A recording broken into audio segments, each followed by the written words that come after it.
Hello everybody, எல்லோரும் எப்படி இருக்கீங்க? இன்றைக்கி நம்ம ஒரு வாழ்க்கைக்கு தேவையான ஒரு புது டாப்பிக்கு தான் வந்துட்டு நம்ம இன்றைக்கி பார்க்கலாம். இது நான் உட்பட எல்லாருமே வந்துட்டு லைஃப் அப்படின்னா வந்துட்டு நிறைய அப்ஸ் அண்ட் டவுன்ஸ், ஏற்ற இறக்கங்களை வந்துட்டு நம்ம சந்திச்சுக்கிட்டே தான் இருப்போம். நம்ம வாழ்நாள் பூரா சந்தோஷமாக இருப்போம் அப்படின்னா கிடையாது. வாழ்நாள் பூரா நம்ம கஷ்டத்தை மட்டுமே அனுபவிச்சுட்டு இருக்க போகிறோமா அப்படிங்கிறதும் கிடையாது. வாழ்க்கைங்கிறது வந்துட்டு அப்ஸ் அண்ட் டவுன்ஸ், ஏற்ற இறக்கங்கள் எல்லாமே சேர்ந்தது தான். இன்றைக்கி வந்துட்டு நான் ரொம்ப மனநிறைவோட ரொம்ப சந்தோஷமாக இருந்தேன் அப்படின்னு நினச்சோம் அப்படின்னா, எதிர்பாராத தருணத்தில் எதிர்பாராத பயங்கரமான ஒரு கஷ்டத்தை கூட நம்ம எதிர்கொள்கிற மாதிரியான சூழ்நிலைகள் வந்துட்டு ஒவ்வொருத்தருக்குமே வந்துட்டு அமைஞ்சிருக்கும்.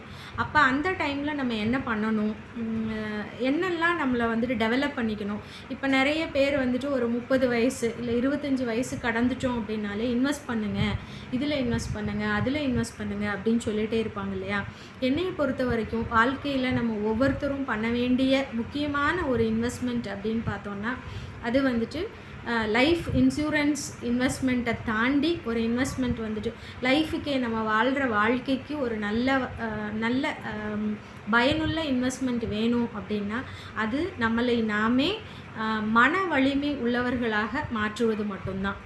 மன வலிமை அப்படின்னா என்ன அப்படின்னா, உடல் அளவில் வந்துட்டு நம்ம எல்லோரும் ஸ்ட்ரென்த்தாக இருக்கலாம், ஸ்ட்ராங்காக இருக்கலாம், அவங்க ஜிஜான்டிக்காக இருக்காங்க, ஃபிசிக்கல் ஃபிட்னஸோடு இருக்காங்க,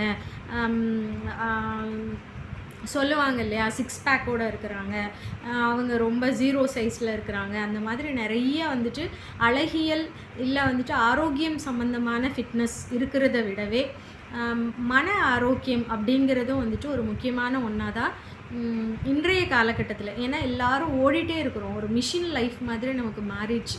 காலையில் எந்திரிக்கிறோம், ஒரு ஷெடியூல் இருக்குது, காலைல எந்திரிச்சா என்னென்ன பண்ணணும், நைட்டு தூங்குற வரைக்கும் நம்ம என்னென்ன பண்ணணும், அடுத்த நாள் காலைல என்னென்ன எந்திரிச்சு பண்ணணும் அப்படின்னு ஓட்டமாக ஓடிட்டே இருக்கிறோம் இல்லையா? அந்த ஓட்டத்துக்கு நடுவில் அந்த ஓட்டத்தை கூட ஒரு பயனுள்ள ஓட்டமாக மாற்றணும். இல்லை அப்படின்னா அந்த ஓட்டம் வந்துட்டு எனக்கு என்ன பெனிஃபிட் தரக்கூடியதாக இருக்குது அப்படின்னு பார்க்குறோம் அப்படின்னா, நம்ம வந்துட்டு உள் வலிமை, மன வலிமை மிக்கவர்களாக இருக்கணும் அப்படிங்கிறது தான். மன வலிமை அப்படின்னா என்ன? எல்லாத்துக்குமே இந்த மன வலிமை இருக்குதா? சில பேர் சொல்லுவோம்ல, ஏன்டா நீ இப்படி கோழையாக இருக்கிற, எதுக்கு எடுத்தாலும் நீ ஏன் அழுற அப்படின்ற மாதிரிலாம் நம்ம கேட்போம். ஆனால் நம்மளே சில சந்தர்ப்பத்தில் அழுதுருப்போம், அப்படி தானே?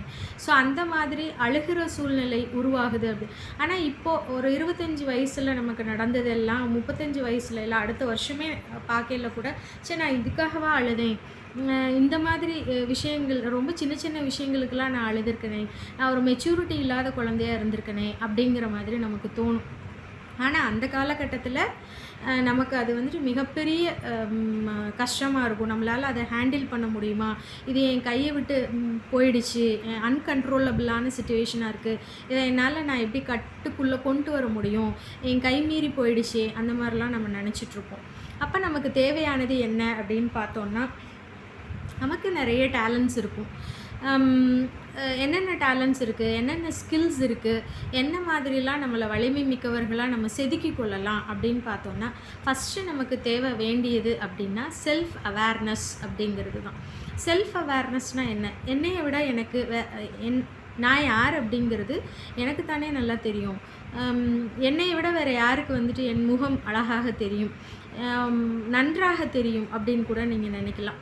ஏன் அப்படின்னா, நம்ம ஒவ்வொருத்தருக்குள்ளேயுமே நீங்களே யோசிச்சு பாருங்களேன், 100க்கு 100% நான் யார் அப்படிங்கிறது எங்கள் அம்மாவுக்கு தெரியுமா, எங்கள் அப்பாவுக்கு தெரியுமா, இல்லை என்னை சார்ந்தவர்களுக்கு தெரியுமா? யாருக்குமே தெரியாது. நான் யார் 100% நான் யார் அப்படிங்கிறது நான் மட்டுமே தெரிந்து வச்சிருக்கிற ஒரு விஷயம். அப்போ என்னை விட பெட்டராக வேறு யாருக்கும் என்னோடய வீக்னஸஸ் என்னென்ன, என்னோடய ஸ்ட்ரென்த் என்னென்ன, என்னோடய டேலண்ட்ஸ் என்னென்ன, எல்லாமே வந்துட்டு ஒரு 60%, 80%, 90% யாருக்குமே தெரியாத பக்கங்கள் அப்படிங்கிறது நமக்குள்ள, ஒவ்வொரு மனிதருக்குள்ளேயும் யாருக்கும் தெரியாத பக்கங்கள்ங்கிறது, தனக்கு மட்டுமே தெரிஞ்ச அந்த செல்ஃப் எக்ஸ்ப்ளோரேஷன், அந்த செல்ஃப் டிஸ்கவரி அப்படிங்கிறது நமக்கு மட்டும் தெரியும். அதை நம்ம வந்துட்டு கூட கொஞ்சம் இம்ப்ரூவ் பண்ணி கொண்டு வரணும்.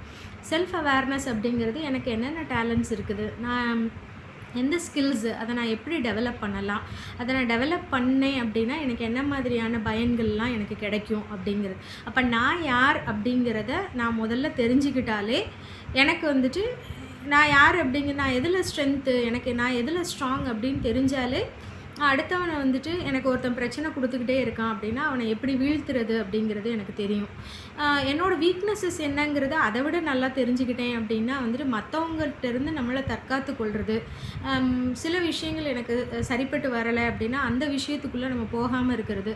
அந்த மாதிரி சில நமக்கு உண்டான கட்டுப்பாடுகளை வந்துட்டு நம்மளே அமைத்து கொள்ளலாம். ஸோ செல்ஃப் அவேர்னஸ் அவேர்னஸ் வந்து தன்னை அறிதல். சொல்கிறோம் இல்லையா, கோயிலுக்கெல்லாம் போனோம், சாமியை பார்க்கறதுக்காக நம்ம கோயிலுக்கு போகிறோம். ஆனால் அங்கே போன உடனே நம்ம பண்ணுற விஷயம் கையெடுத்து கும்பிட்டு கண்ணை மூடிடுவோம் நல்லா.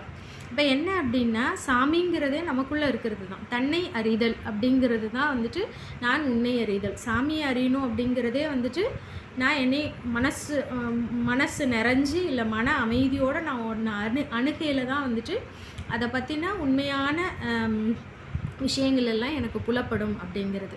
ஸோ ஃபஸ்ட்டு வந்துட்டு செல்ஃப் அவேர்னஸ் அப்படிங்கிறது. அடுத்து என்ன அப்படின்னா listen to your words, listen to your body words அப்படின்னு சொல்லலாம்.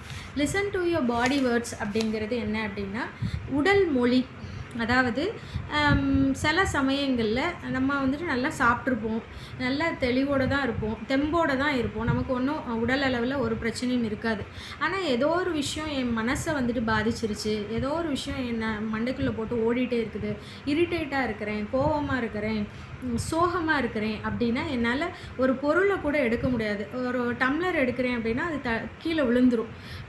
என்னால் ஒரு டம்ளரை தூக்குற அளவுக்கு உள்ள சக்தி எனக்கு இல்லையா அப்படின்னு கேட்டால் அது கிடையாது. ஆனால் என்னோடய மைண்டு, என்னோடய இது வந்துட்டு மன வலிமை வந்துட்டு அதை இல்லாமல் ஆக்குது. நான் ஆல்ரெடி இரிட்டேட்டடாக இருக்கிறேன், நான் ஆல்ரெடி வந்துட்டு ஒரு விஷயத்தில் கான்சென்ட்ரேட் பண்ண முடியாத ஒரு சூழ்நிலையில் இருக்கிறேன் அப்படின்னா நான் உடல் எவ்வளவு பலம் வாய்ந்தவனாக இருந்தால் கூட, எவ்வளோ தெம்பானவனாக இருந்தால் கூட என்னால் ஒரு சிறு துரும்ப கூட அசைக்க முடியாது. ஒரு பிரச்சனையில் மாட்டிகிட்டு இருக்கேன் அப்படின்னா அந்த பிரச்சனையிலேருந்து வெளியில் வந்து சிந்திக்கணும். அந்த பிரச்சனையவே யோசிச்சுக்கிட்டே இருந்தோம் அப்படின்னா நம்ம பாடியும் வந்துட்டு அதுக்கு ஒத்துழைக்காமல் வீக்காகவே தான் போய்கிட்டு. எனக்கு சாப்பிட பிடிக்கலன்னு சொல்லுவோம். ஒரு யாராவது நம்மக்கிட்ட வந்து பேசுனாங்க அப்படின்னா அவங்க என்ன பேசுகிறாங்கங்கிறது கூட நம்மளால் காது கொடுத்து கேட்க மாட்டோம். எந்த இதுலேயும் ஒரு நிலைப்பாட்டோட சிந்தனையில் இருக்க மாட்டோம். அப்போது நம்ம உடல் மொழி நமக்கு என்ன சொல்ல வருது, நம்ம வந்துட்டு டேலண்ட் ஸ்கில்ஸ் எல்லாம் யோசிச்சுட்டோம், செல்ஃப் அவேர்னஸ் க்ரியேட் பண்ணி வச்சுக்கிட்டோம். அதுக்கப்புறம் நம்ம பாடி வந்துட்டு எந்த மாதிரியான பாடிக்கும் மைண்டுக்கும் உள்ள கனெக்ஷன் வந்துட்டு கரெக்டாக இருக்குதா, அது என்ன சொல்ல வருது, எல்லாத்தையுமே நம்ம கூர்ந்து கவனித்து அதையெல்லாம் நேர்படுத்திக்கிட்டே வரணும். அதுக்கப்புறம் நம்ம என்ன பண்ணணும் அப்படின்னா டிஸ்கவர் யுவர் டேலண்ட்ஸ் அப்படிங்கிறது. ஏற்கனவே நம்ம சொன்னோம் இல்லையா, என்னோடய ஸ்ட்ரென்த் என்ன அப்படிங்கிறது எனக்கு தெரியணும், என்னோடய வீக்னஸஸ் என்ன அப்படிங்கிறது தெரியணும். டேலண்ட்ஸை வந்துட்டு நான் சின்ன வயசில் எதுலெல்லாம் நான் வந்துட்டு நல்ல என்னை எல்லோரும் எதில் பாராட்டியிருக்காங்க, நான் எந்த மாதிரியான ஆக்டிவிட்டீஸ் எல்லாம் எனக்கு நல்லா வரும், அதை வந்துட்டு நான் எதில் ஏதாவது பர்சனல் லைஃப்பில் ப்ரொஃபஷ்னல் லைஃப்பில் என்னால் இன்வெஸ்ட் பண்ண முடியுமா, அதனால எனக்கு ஏதாவது பெனிஃபிட் இருக்குமா அப்படிங்கிறதெல்லாம் நம்ம பார்க்கலாம். சில பேர் வந்துட்டு நல்லா ஆடுறவங்க இருப்பாங்க, நல்லா பாடுறவங்க இருப்பாங்க.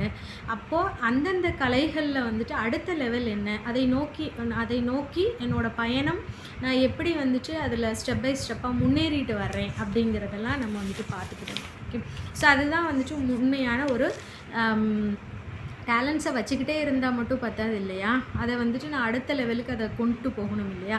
அதை வந்துட்டு கொண்டு போனால் மட்டும்தான் நம்ம வாழ்க்கைக்கான நம்ம கடவுள் நமக்கு கொடுத்த அந்த டேலண்ட்டோட பயன் வந்துட்டு நமக்கு கிடைக்கும். அதுக்கப்புறம் என்ன அப்படின்னு பார்த்தோன்னா முக்கியமான ஒரு விஷயம் என்ன அப்படின்னா லைக் மைண்டட் பீப்புள்ஸோடு நம்ம இருக்கணும் அப்படிங்கிறது. இப்போ ஒரு கிளாஸ் இருக்குது, நம்ம கிளாஸில் நிறைய பேர் படிக்கலாம் நம்ம கூட, ஆனால் ஃப்ரெண்ட்ஸ் அப்படிங்கிறது ஒரு சின்ன ஒரு 4-5 ஃப்ரெண்ட்ஸ், ஒரு 10 ஃப்ரெண்ட்ஸ் எல்லார் கூடயும் நம்ம தோழமையாக பழகுறோம்.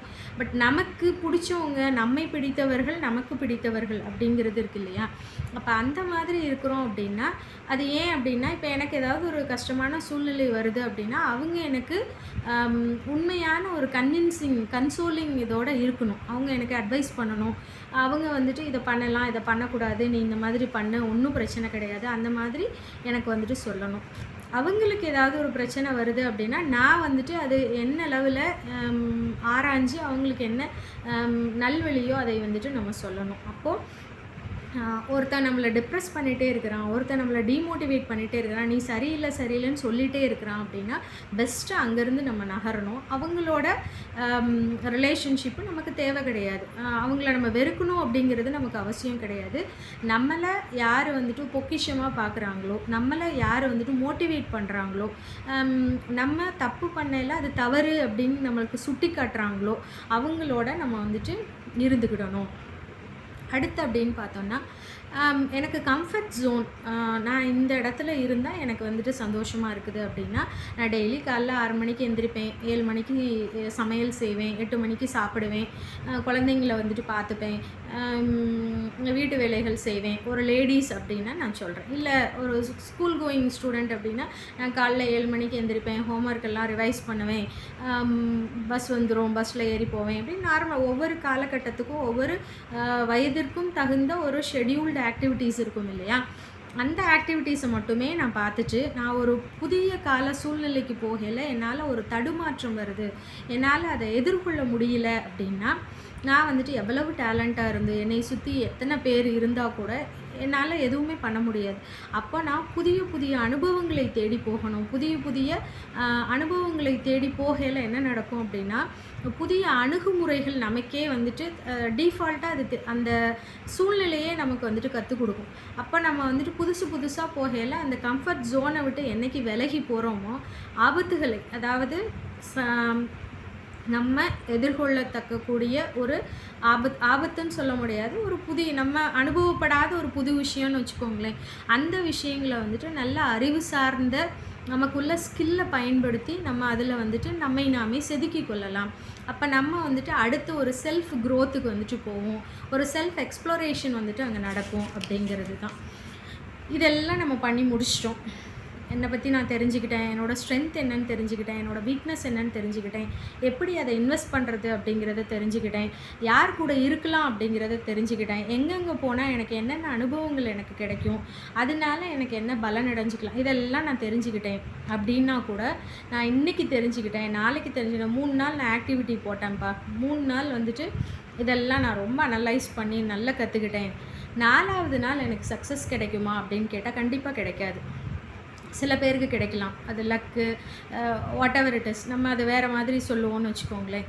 ஆனால் கூட ஒரே நாளில் நடக்கும், ஓவர் நைட்டில் நடக்கணும், எனக்கு குறுகிய காலத்துக்குள்ளே நான் நினச்சதெல்லாம் நடக்கணும் அப்படின்னா கண்டிப்பாக நடக்க வேண்டிய அவசியம் கிடையாது. அப்போ நமக்கு மிக முக்கியமான ஒன்று என்ன தேவை அப்படின்னு பார்த்தோன்னா, பொறுமை அப்படிங்கிறது தான் ரொம்ப தேவை. நீ எவ்வளோ பெரிய அறிவு சார்ந்த, இல்லை பெரிய படிப்பு படிச்சிருக்கலாம், நல்ல அறிவோடு இருக்கலாம், எல்லாமே உனக்கு பயங்கரமாக இருக்கலாம், ஆனால் உனக்கு பொறுமைங்கிறது ஒன்று இல்லை அப்படின்னா, சொல்லுவோம் இல்லையா, வீரம் இருக்கணும், விவேகமும் இருக்கணும் அப்படின்னு. அப்போ விவேகம் அப்படிங்கிறது எப்போ வரும் அப்படின்னா, மிகப்பெரிய வீரம், மிகப்பெரிய விவேகம், பொறுமை இல்லை அப்படின்னா வந்துட்டு அது சக்ஸஸ்க்கு வந்துட்டு நம்மளை கொண்டு போய் சேர்க்காது. அப்போது நான் பண்ண வேண்டிய விஷயங்கள் என்ன அப்படின்னா, எல்லாத்தையும் நான் லேர்ன் பண்ணிவிட்டு நான் படிப்படியாக முன்னேறிட்டுருக்கிறது மட்டும்தான் நான் செய்ய வேண்டிய விஷயம். நான் எல்லாத்தையும் பண்ணிவிட்டு எனக்கு சக்ஸஸ் கிடைக்கல அப்படிங்கிறத நான் அழுதுட்டுருக்கிறேன் அப்படின்னா, எனக்கு வந்துட்டு நான் இன்னும் என்னை தயார்படுத்திக்கிறல, எனக்கு இன்னும் அந்த உள் வலிமை வந்துட்டு எனக்கு வரலை அப்படிங்கிறது மட்டும்தான். ஸோ எப்பயுமே நம்ம ஓவர் நைட்டில் அதெல்லாம் நமக்கு நடக்காமல் போனால் கூட, இன்றைக்கி நடக்கலை நாளைக்கு நடக்கும், கம்பல்சரி அது நடக்கும் அப்படிங்கிற ஒரு நம்பிக்கையோட நம்மை நாமே செதுக்கி கொண்டு நல்ல வலிமை மிக்கவர்களாக நம்ம மாறணும் அப்படிங்கிறது தான். நம்ம மாறிட்டோம் அப்படின்னா சக்ஸஸ் அப்படிங்கிறது நம்ம ஏங்க வேண்டிய ஒரு விஷயமா இருக்காது. நமக்கு அது ஷவர் ஆகிற ஒரு விஷயமா, நம்ம மேலே எப்பயுமே மலர் தூவுற ஒரு விஷயமாகவே அது அமைஞ்சிக்கிட்டு இருக்கும் அப்படிங்கிறது. So build your inner strength. நீங்கள் இன்னர் பீஸ் வேணும் அப்படின்னா, மன அமைதி வேணும் அப்படின்னா, நல்ல மன வலிமை உள்ளவர்களாக நீங்கள் மாற வேண்டும். அப்போ நீங்கள் மாறணும் அப்படின்னா, நம்ம பேசின எல்லா விஷயத்தையும் நீங்கள் ஒன் பை ஒன்னாக கடைப்பிடிச்சிட்டே வாங்க. Okay, thank you.